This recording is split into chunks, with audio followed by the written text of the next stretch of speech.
This is one of the most special lives that I could ever do is with the spectacular, the famous, maybe even the infamous Reverend Dr. Jamie Washington. How are you, good sir? I am so good. And the pleasure is actually all mine to be in the presence of such greatness. And so I honor you. I honor your work. I honor your energy. I honor your vision and I honor your future. Right. And all the best is yet to come. I mean, we have not seen of what doing the good work is going to be producing in the world, right? So I'm just excited to be connected. Like, it's like, yeah, I'm connected to him. Yes, I am. Yes, I am. He's mine. That's mine. Mm-hmm. That's right. That's absolutely yes. Yeah. And we're going to talk about that because folks, I think, don't understand really how me and you got connected. And so I have to tell the story. Of course, I being a eager young professional in higher education was brought and drawn to this diversity and inclusion work through being a hall director. And in being so, I was an RA. Of course, I was a grad hall director in student affairs, but I still didn't feel like I found my way. And it wasn't until I went to NCORE and saw the Reverend Dr. Jamie Washington, along with others, Becky and Vernon, and then Kyle Ashley and Ashley, Ariel Ashley. They were doing the moderation and helping. And I was like, this is a great space of people. And then I met Connor. It's another guy I also met that also was at the Social Justice Training Institute that works at Eastern as the director of diversity and community involvement. And I was just like, this is a great group of people that are talking social justice, and you told me about the Social Justice Training Institute, and I went. And that's when I professed that this man was like the Barack Obama for me. Okay. And you took me under your wing, and you was like, if you really want to do this work, here's my slides, take the challenge. And I did. And you was like, of course, don't plagiarize my work,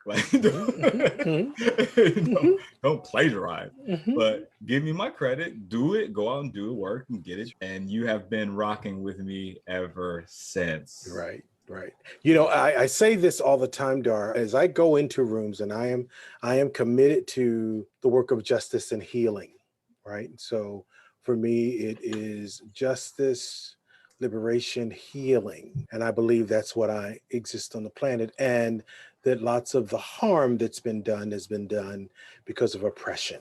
Right. And through multiple lenses, right? Through multiple lenses of whether it's race, class, gender, ability, sexual orientation, nationality, first language, just multiple social identities, harm has been done. And so I know that as I go into rooms, I believe that it is every generation has its opportunity to leave the planet better than they found it. Every generation. And so some folks are going to do that through science, through environmental, through healthcare, through education, through parenting. There's all of the different ways all of us get to do our part to leave the world better, right? And that's a value of mine, that I'm here on purpose. I believe people are here on purpose. And, I think I refer to him as my cousin because his last name is Washington, Denzel. I said at a graduation, I think there are two very important dates in one's life. The day that you were born and the day that you figure out why. Yes. You were born. And so I believe very much that we're all here for a reason and that we're on purpose and figuring out what that is. And it might be something at 21 that's different than at 41 and different than at 61, maybe, but it might also all has a connection. All of it matters, right? So where should I be focusing my energy now? And so one of the things that's real for me is that when I show up in rooms, I show up with that clear value around, I'm trying to prepare people to leave the planet more healed, more Right. inclusive, more liberated, and more just, right? I believe everybody needs to understand that, particularly as I work with college and universities and educational spaces. Everybody needs to understand, everybody needs, in religious communities, all of us have a role in creating a more liberated and just world, right? Yeah. Now, people don't have to agree with that, but that's how I kind of show up. And so I show up to help everybody understand that. The next group, so that's one group I'm working with, just everybody. Just The everybody. next group is anybody. Is the group of leaders. Yeah. So if you're a supervisor, a manager, a principal, a teacher, a doctor, if you're going to be working with and managing people, you need to understand how to lead with that value. Right. Right. And so that's a particular element as I work with colleges and universities and businesses and organizations. I'm working with a leadership lens. Yep. Right. So how do I hold my leadership responsibility as I work across difference? Right. Yeah. And so on. But then there's a third group that I'm working with. 3 levels. Okay. And the third I hope level y'all listening. I hope y'all listening. is the next generation of me. Mm-hmm. And so there is a group of folks whose purpose is to be in this work. Right. Right. To be curators. The ones who are to pass the baton to. Right. And so in every room, I'm looking for them. It's like, okay, so who's going to be me? Because I know I'm not going to finish it. I'm going to do my part, but then I got to pass the baton. Right. And so where are the next generation of social justice, diversity, equity, liberators, and healers? Who's that group? And then they show up. I'm looking for them and they show up. And so who are the DARs? Who? And those folks get a different kind of energy. Yep. Right. It's like, because, this is the legacy. These are the folks who are going to keep the work going and expand it. Right. They're going to not just build on what I've done, but do better and greater and see different things. So, part of what connected us was that you are in that third group. Yeah. Right. And so you're not just one of those who enjoyed the session, who Which felt I did. like you look like, right, who felt like you got something from it and you can apply this in your leadership class or you can apply it in your work as a manager. And that's great. Right. But there's that third group that's like, this is my jam. Like, this is, I can't breathe. You don't have to say DEI. All you have to say is, you don't have to. What you're talking about, right? You just right there. And what's important to me is what I realized when I realized the whole room doesn't have to be, nor should it be, that third tier. Right. And so sometimes I think folks in the work expect everybody to be in it like they are in that third tier. There's like, how you gonna call yourself a hall director? How you gonna call yourself a pastor if you are not in it? If it doesn't generate the same kind of energy in you that it does in me. Yes. And I learned when I got to seminary to respect our different callings. Yes. And purpose. Yep. And it doesn't mean that all of us don't understand a certain level, but in terms of those who are called to that, right, there's a different kind of energy that those folks are going to show up in. So I tell folks all the time, I care about the environment, I care about climate, but you don't see me running around the country talking about that every day. You said one thing that stuck with me for the longest time. I mean, this was a train. I mean, I don't even know when this training was, but it's one thing to be able to know what Ramadan is. It's another thing to be able to have a full-fledged conversation and educate people on it. That's right. Right. That's right. And that is, I think, similar to what you're saying. saying. That's right. I love these athletes who are social justice advocates, but they're athletes. That's what they spend their time doing. That's right. Is working on being more athletically prowess, right? That's right. That's right. Whereas, social justice educators, consultant, coaches, speakers, business owners spend our time building in that work. That's right.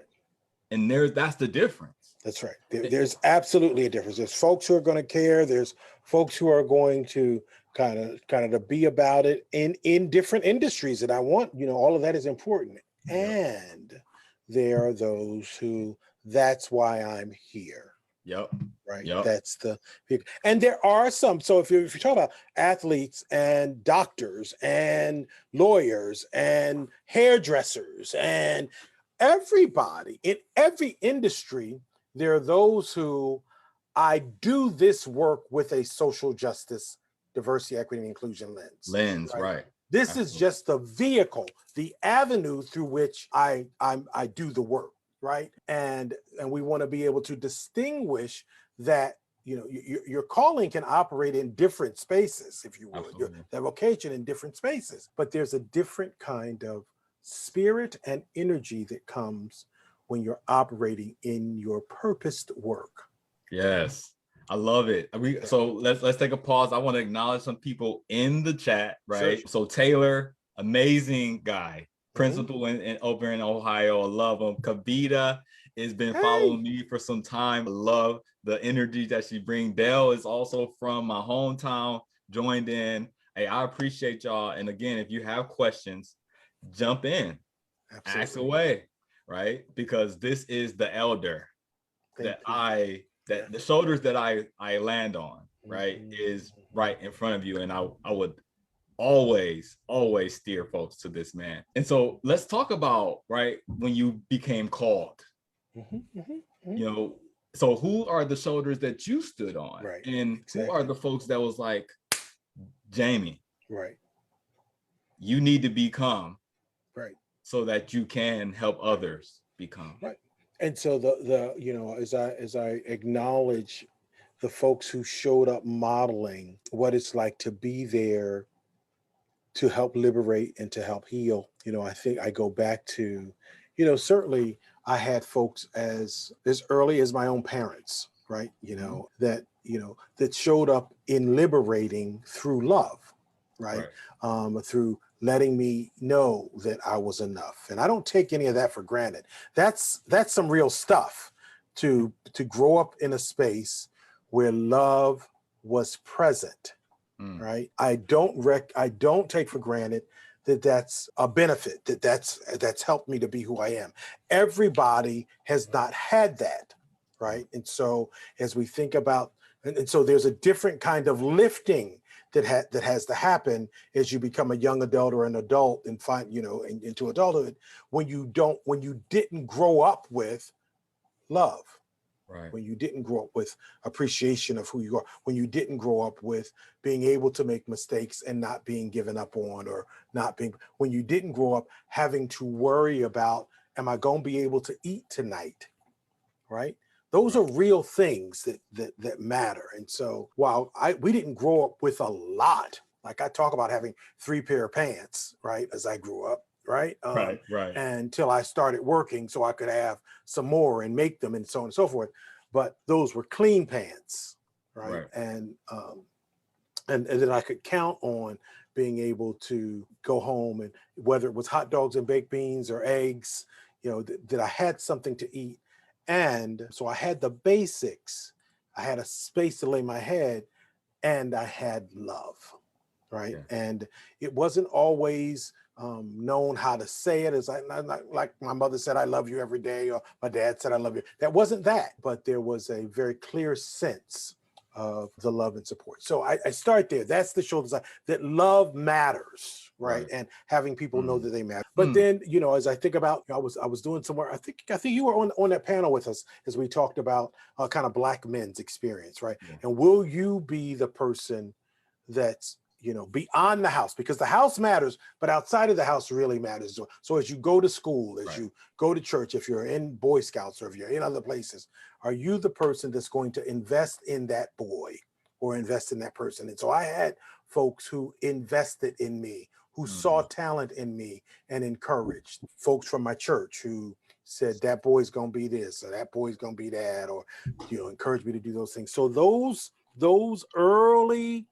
formative spaces matter. So people who picked me to be a safety in school.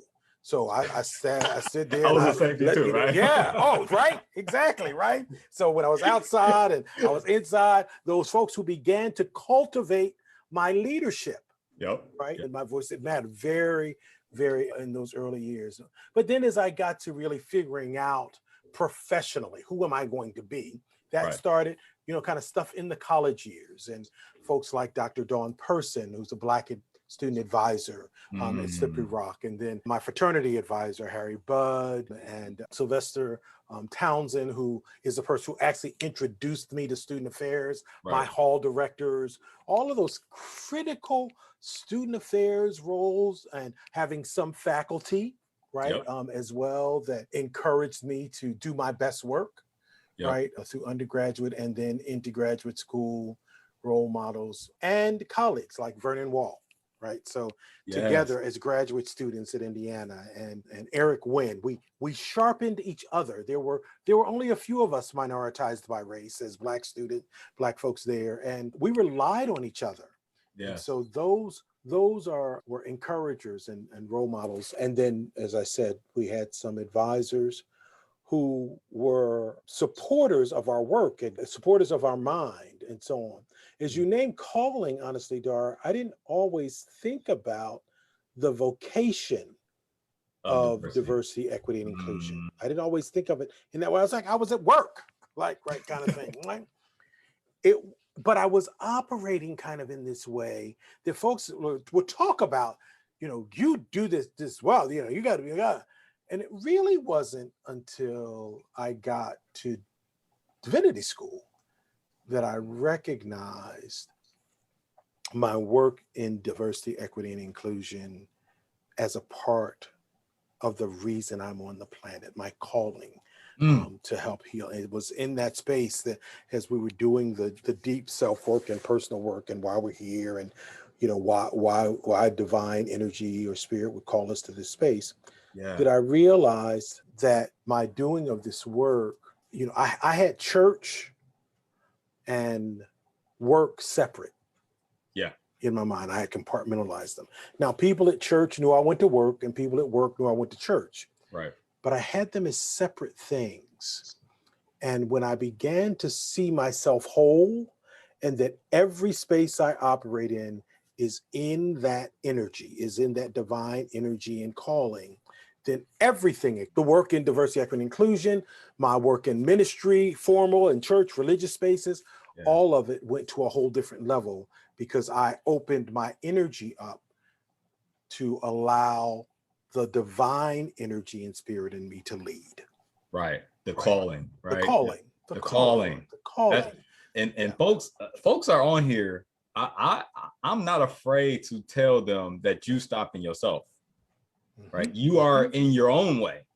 Because you don't want to hear the call. That's right. And the call ain't gonna sound like I'm cool with it. This is what feels good. This feels great. The call is gonna be hard hitting, emotional. Yes, that's right. It's a trial and tribulation that you gotta overcome. To answer the call. To answer the call and to live into it. And the narrative around call is so, for many folks, traditionally religious, which holds people up, And so the importance of being able to reframe and free themselves from that religious tension, and allow themselves to be in a deeper spirit energy connection around what's my purpose here and how do I operate in that. So we got a question that came in from Kavita. And Kavita, let me know if I'm saying that correctly or incorrectly. Send me a message or whatever. And so, hello, Reverend Dr. Washington. Thank you for honoring us today. My question to you is, how do you encourage people to honor the uniqueness of each individual? Yeah. Right. So some of that really is about honoring the uniqueness of oneself, right? That it starts with self-love and honor, right? Yeah. So I'm not able to honor your uniqueness and your beauty and your power if I'm not able to do that for myself first, right? So I get to kind of look at, so this, I bring this, and when I come into the room, you know, I'm gonna bring that 100%, right?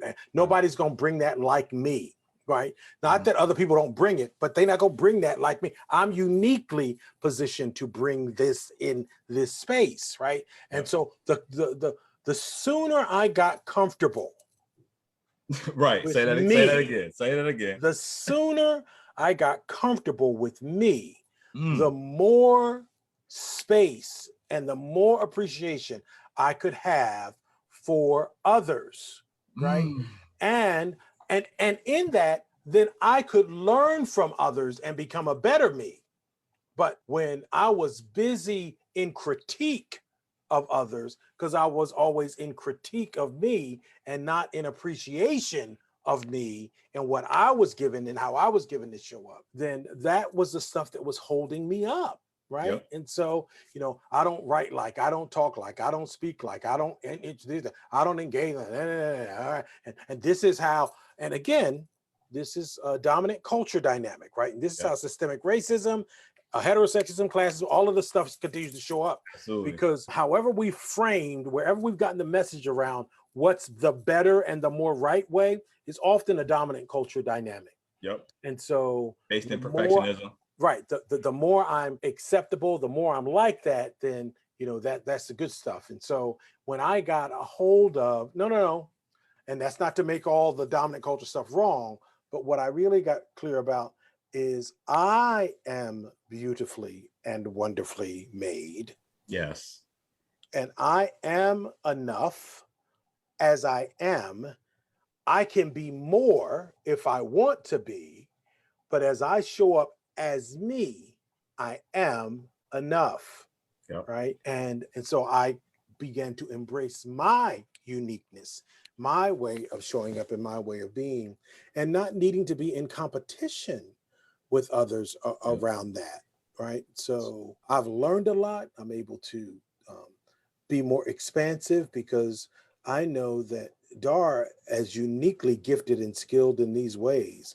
And so let me point people to him. Let me point, you go to him. I've learned this from him. I need to point people to him. I need to point people to Vernon to do this. I'm pointing people to Becky to do this. I'm pointing people to Sam to do this because they are uniquely positioned to do that. And I don't need to have everything be mine. I don't, you know, that again, that's, you know, a supremacist ideology and capital.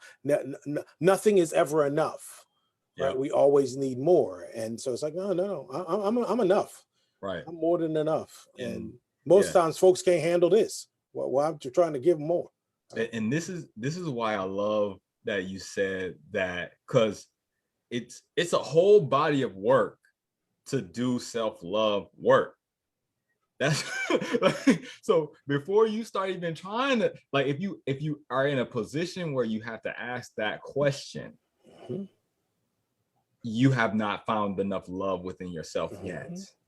Therefore, there is still love to do, love work to do within. That's right. Right. And I think that's where people have found that I have been, you know, these last couple of years, I have found success. They're like, oh my God, Dar, just you're expanding in such ways. Oh my gosh, everything looks great. And it's really because I just start being more okay with what I had to give. That's right.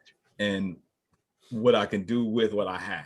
That's right. And it was so pleasing. It was like it just made things easier. That's right. Right. When I just focused on what I cared about and what I knew I did well. And that's right. You know, so that's one thing I think I took from that. I want to talk about positioning because I think folks don't really understand how niche we get when we're talking about being positioned to do this work well. And so, of course, you have to start somewhere. Wherever you are, you have to start. You know, proximity is, that's where your power is. But folks always like, okay, so how do I then make money? And that's, to me, then you're talking about position. Like, are you uniquely positioned in a space that provides people ways to make money? And so how did you find your position? Sure. How did you find that this is my calling in this place? Because also one thing I want to point out is you talked about, don't be trying to have the consulting buck, and so I know I want you to explain that concept for folks, and then talk about how you positioning yourself so that you are not trying to be eating from the consultant buffet. Sure. Yeah. And so what I like to say to folks is, as we talk about this whole notion of livelihood, right, and making money and so on, and I say to people all the time, figure out what it is that you would do for free, because that's just in you. It's just me. It's what I get my life doing it. What you do for free, and then figure out a way to get paid to do it. Say that one more time. Say that one more. We got 10 folk on here. Okay, that's the most I done had for a lot. Right. So when you get clear about, I say it's passion and purpose. When you get clear about the stuff that people get you going and talking about, and it's 12 hours later, you didn't even know you was doing stuff. Like you in flow. You didn't feel it. You ain't right. You just in it. That thing in there is going to be some passion. Right. And if you can figure out what that is, what's about that matters, and then figure out a way to get paid to share that benefit. So it's got to be about giving. It's got to be about giving. Right. Entrepreneurship is about serving. That's right. It's got to be about giving. If it is only about taking or making, then you're going to struggle. You're going to struggle. But if it is about being of service and about giving, and you figured out a way to, like, if it's baking cakes, like I just create this kind, bake that kind, whatever, and I'm doing it not so I can eat all of it, but so I can share it, so that I can give it, right? And that kind of joy that comes, and that kind of energy that comes from that, and then so where is it? So maybe it is talking about this stuff with children. Maybe it is making stories come alive and writing papers. Maybe it is researching and getting people voices heard that have never been heard through a diversity, equity, and inclusion, anti-racism lens. Maybe it is being in the room to hold the healing circle, right? And the trauma. So what is it that, it's like, gosh, I didn't even realize that. Or somebody called me and asked me to do that. And of course I would do that for free. And then you get to figure out what's the market value of that skill and that gift. And that's the research. That's the business structure. Right. That's the organizational. Right. Yep. Right. And then as you do that, you find your own unique contribution in that. The other piece around that is you have to stay a student, right? You have to continue to be a learner. Yep. And what I always say is, you shouldn't always be the smartest person in the room. Right. If every room you're in, you're the smartest person around this stuff all the time, you need to get in some different rooms, because you can't grow and expand in that way. Nope. Right? You have to listen to folks who might do it in a different way, or have seen it in a different way, or got some nuance, or have been in it potentially longer. And it doesn't matter that you don't want to do it their way, that you learn what not to from that. So, being able to, again, figure out what you would do, because it's just your energy. You wake up thinking about it, you dream about it, you can do it all day long, and then figure out a way to get paid for doing it, and then the market value of that. Right? You say some really important things. I love that. I even always say it's important to recognize that you are not, you were not put on this planet to just take over a market. That's right. That is, first, number one, it's incomprehensible. And how many enemies are you going to create in that process? But the real thing for me is, you have to collaborate with your competitors. That's how you know you really made it. Is if you're competition, quote unquote, wants to work with you That's right. on something, or you want to be friendly with your competition, because when they innovate something that blows up, you want it to blow as much as possible, because then that shows validity in the market. That's right. And then you can create your own Popeye's chicken sandwich. That's right. That's right. Exactly. How many Popeye's chicken sandwiches is out there right now? That's right. Everybody with the chicken sandwich, and the Burger King about to run away from burgers, because now he done tried to move. He's moving into the chicken sandwich. And so what happened to flame broiled? We done moved us on into the fryer, the crispy chicken sandwich in the Burger King. Right. And, because some folks are Burger King people. Right. Some folks are Burger King people. And they're going to go to Burger King regardless. And they go now eat that chicken sandwich because they was trying to get off the red meat. But they're going to go in there. Right. And so, as you named, that is very powerful. So who's my competition? Do I know them? Am I friendly? Do I have to badmouth them? Right. So again, there is this never idea, badmouth your competition, by the way. There is this idea of scarcity. So when you operate in a scarcity mentality, it's always, there's just not enough to go around, so I've got to get mine. But when you operate in the idea of abundance, there is more than enough for all of us. Everybody can get it.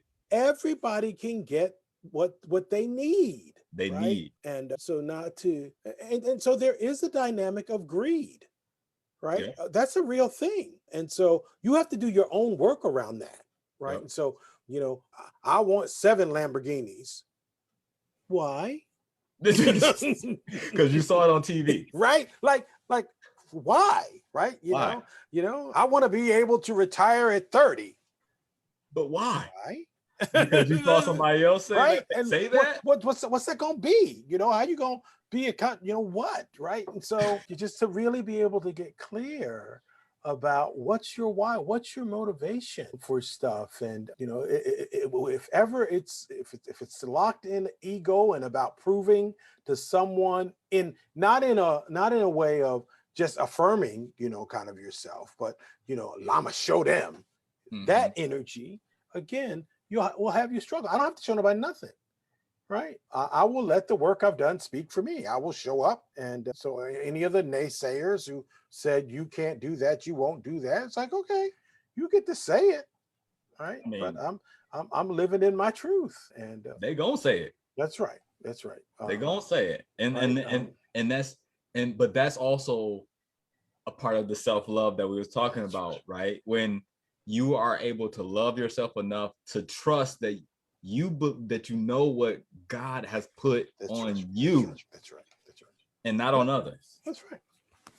Absolutely. And that is one of the most radical mindset changes. That's right. You start realizing that everybody's not meant to lead you. That's right.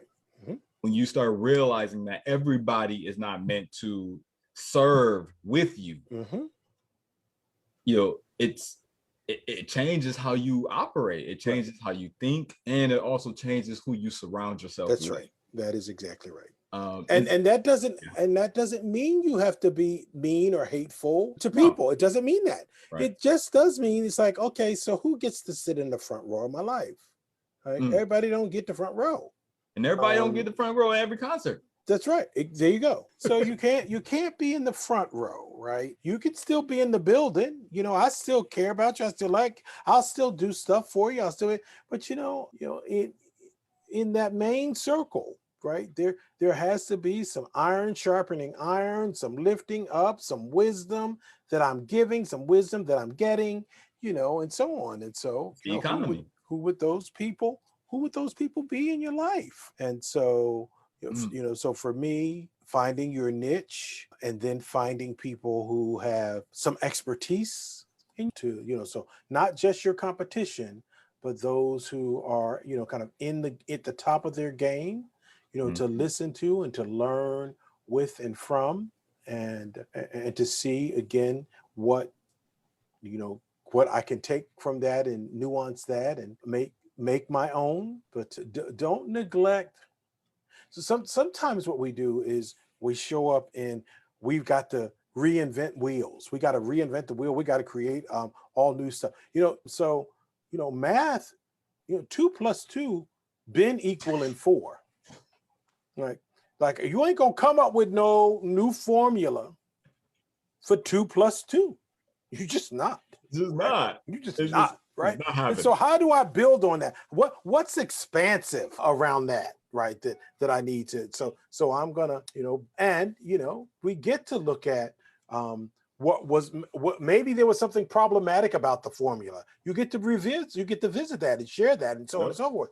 But you got to start. Like, you've heard this kind of, there's nothing new under the sun. Yes, we get to create some things, but those things are built on things. They're built in reaction to things or response to things, and just allow you kind of to be in that. One of my favorite examples of this is the work around leadership that Dr. Susan Komovis had began to build around the social change model and so much. And then the next generation, her doctoral students and scholars came and added a social justice and racial justice and diversity and equity lens to the work. And what was missing from that work, or what would enhance that work. And it didn't throw out the baby with the bathwater. It didn't dismiss it, didn't write it, but it's like, so here's what we get to build on, and allowing yourself to be a builder and not just a tearer down. Right. Right. And so, right. And that, very, very important. In communities of color, right, specifically Black communities, that's mainly what we think about when we think about business is, I need to tear down these other people. I need to abolish them. I need to obliterate them. When really you need to work with them. You need to protect them. You need to love them. You need to cherish them, right? And that's going to help build the field. That's right. And it's going to build your boundaries, right? It's going to make you better boundary spanners. Right, per se. I want to, get to the last part, because you talked about a couple things as it relates to, like, finding mentorship, finding partner sponsorship, those things, right? Because a lot of folks are on here probably they don't know. Like, I take seriously when my figureheads tell me to call them, text them. They give me their number, and I'm like, I hope that you know what you just did right now, okay? Because the Reverend Dr. Jamie Washington, I will text this man every week. Like, hey, hope your week is going well. Send them an email. Hey, I just saw this. Wanted you to check this out. Like, I had no shame. That's it. Because I had no shame. I also felt like I was ready to go to the top people. Right. I was confident enough in myself. I believed in myself enough. I still needed work, but I believed in myself enough. And for me, I'm be totally honest. I needed somebody who can correct me. Okay. Ooh, that's so good. And so good. The moment, right, for me at the Social Justice Training Institute, where you kind of corrected me, I was kind of saying, like, I wasn't getting nothing new out of this. And you was like, Dar, you're special. And everybody knows it. But you don't see is how everybody doesn't treat people who look like you as special as you. And I don't even, like, tears is almost even coming down my eyes right now. Like, thinking that I was doing the work enough was the trap. And recognizing the imperfection that I was walking in, but thinking it was perfection was the moment that, like, really changed me. And that's the moment that I knew you could be somebody for me. And I was not going to give up the opportunity to be under your wing in that moment. So that's why I called. I so appreciate that. And I think this is a particularly important moment for us in this conversation. The person who, as I think about in my journey as a professional who, as I was, getting my degrees and doing all this stuff, and so I don't know that I remember as much, but I am you, right?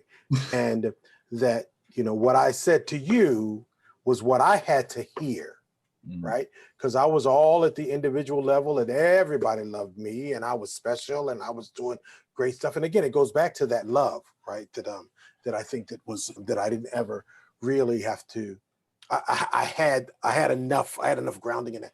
But this notion of Dr. Harold Cheatham said to us at an African-American male summit space one time in early years as we were starting this work, that this very notion that you raised in terms of someone who could check you, right? Particularly as minoritized folks who have had to navigate these systems, with particularly strength. Predominantly white spaces. Right. So we, it's like, ain't nobody gonna tell me nothing, right? But you need, and then again, we don't realize our own anti-Blackness that can sometimes show up around us not being able to correction and support from folks who look like us, right? But the need for that. And so Harold Cheatham talks about his mentor, a Black woman, when he was in his full Black male self, she told him, sit down, lower your shoulders and listen, right? That energy of being able to, so as you named me as an elder, all of us are elders to someone, right? And the ability in love, because it is from a loving place. It's not from a making myself better than you place, little person. It's from a loving place that is to help us to hear what nobody else or others aren't going to be able to say to us, right? And so that is to listen to wisdom, to consider these pieces. And you still get to decide if you're going to operate out of it or not. But when that truth comes in, it pricks something. It pricks something, right? When you can feel that it is not coming from, I'm trying to do you harm, right?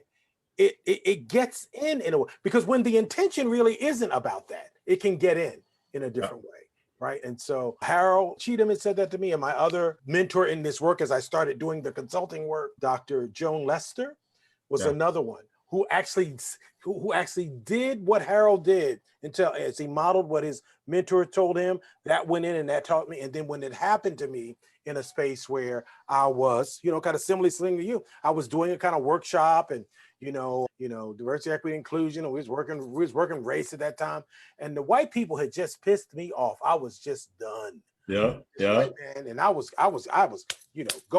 going in on him. I'm facilitating this space. I was going in on him.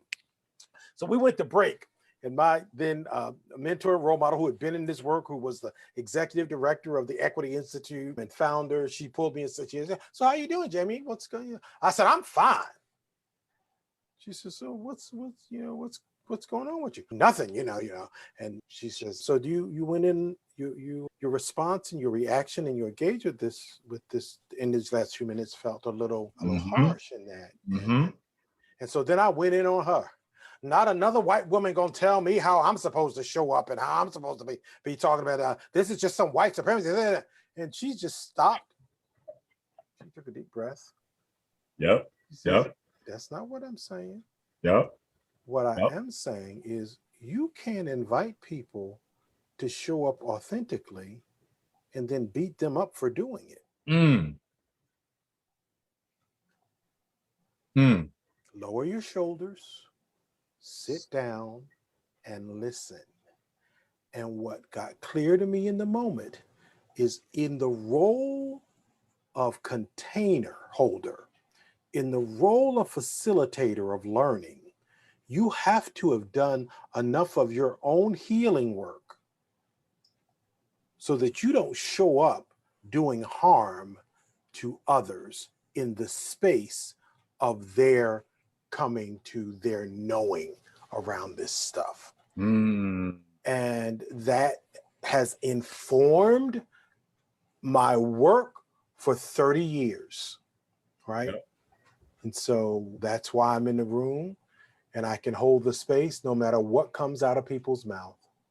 Because that wisdom around creating and holding the container It doesn't mean that people are not held accountable and not engaged, but they are not dehumanized by the person creating the space for the learning. Yeah. Woo. We're gonna let that wrap that up. So first, I want to acknowledge folks in the chat. Courtney said, "Y'all speaking so much truth to me." Sade said, "What a powerful conversation." Kavita, who is still with us, right, said, "Fine equals feelings I am not expressing." Listen, just let it. You should know I'm writing that down, and that'll preach all day long. That's a sermon. That is a sermon. That's a spiritual development Bible study. That's just good. Thanks. See, this is what I'm talking about. So there's a mutual give and take when you come up, when you showing up in spaces. And so send me my royalty. Brilliance. Yes, I love it. I'm gonna give you. I ain't gonna plagiarize you. But we gonna make sure that you get your acknowledgement. That's right, indeed. Feelings I am not expressing. I'm fine. I'm fine.